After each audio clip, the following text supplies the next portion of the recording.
Nasa Amerika na ang tambalang Alden Richards at Maine Mendoza para sa kanilang concert tour kasama ang Dabber Cats na sina Jose, Wally at Paulo. Narito ang aking chika.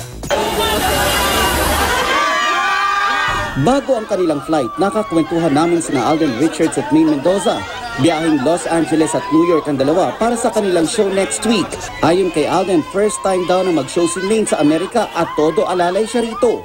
First time ni Maine na mag-show abroad and excited po kami kasi marami na po nag-aabang. Siyempre, mamimit na rin namin yung mga Alden Nation and Dabber Cats sa LA. Kasama niya Alden at Maine ang trio ng Jowa Pau, Jose Manalo, Wally Bayola at Paulo Ballesteros.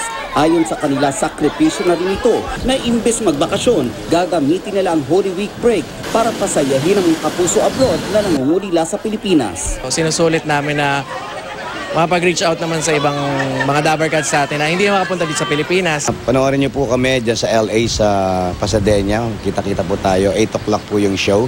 Tapos sa Kings, New York, magkita-kita rin po tayo para sa April 12 naman po yan. Natanong din ang Phenomenal Love Team tungkol sa sweet pictures at videos nila nang manood ng Coldplay concert last week. Kailangan kasi ng boost ni Maine kasi maraming matatangkad sa harap. Since favorite song niya yung Yellow, so ayun, kailangan ng konting angat ng konti. Natakpan kayo mga tao sa likod, pasensya na po.